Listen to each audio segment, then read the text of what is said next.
Dans les années 1970, nul n'aurait pu prévoir qu'un jour, Camilla Parker Bowles deviendrait reine consort du royaume d'Angleterre.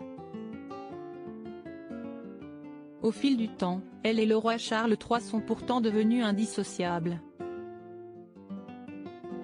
Ce dernier a d'ailleurs pris pour habitude de déclarer que celle qu'il a épousée en 2005 était la part non négociable de S. à vie. Cette histoire d'amour a néanmoins connu des tourments.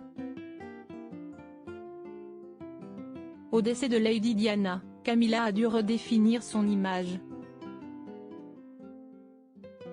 Désormais, alors que le couronnement du roi approche à grands pas, il se tiendra à Londres le 6 mai, sous les voûtes de l'abbaye de Westminster. La Britannique originaire de Plumpton, Sussex, se trouve encore plus au centre de toutes les attentions.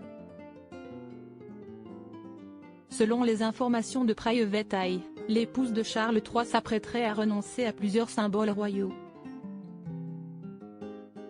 Le magazine britannique cite le diamant Koh-i-Noor, mais aussi le sceptre en ivoire. Depuis la fin du XVIIe siècle, ce dernier était habituellement porté par les reines consorts. Supérieure à Camilla Parker Bowles, retour en images sur l'évolution du style de la reine consort. Des symboles royaux controversés concernant le diamant Koh-i-Noor, celui-ci étant la possession de la monarchie britannique depuis le XIXe siècle. Par le passé, le joyau était détenu par un certain nombre de souverains afghans, persans ou encore indiens. Le fait qu'il soit dans les mains de la monarchie est sujet à des controverses depuis plusieurs centaines d'années. Des Indiens ont demandé qu'il leur soit remis, arguant que le joyau avait été volé. La reine consort, afin d'éteindre la polémique, pourrait donc opter pour une couronne sertie d'une réplique de ce diamant. Qu'en est-il du sceptre d'ivoire?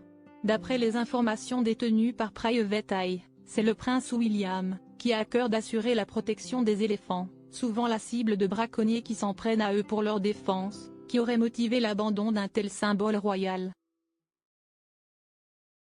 Article écrit en collaboration avec 6 médias. Crédit photo, Dana Press.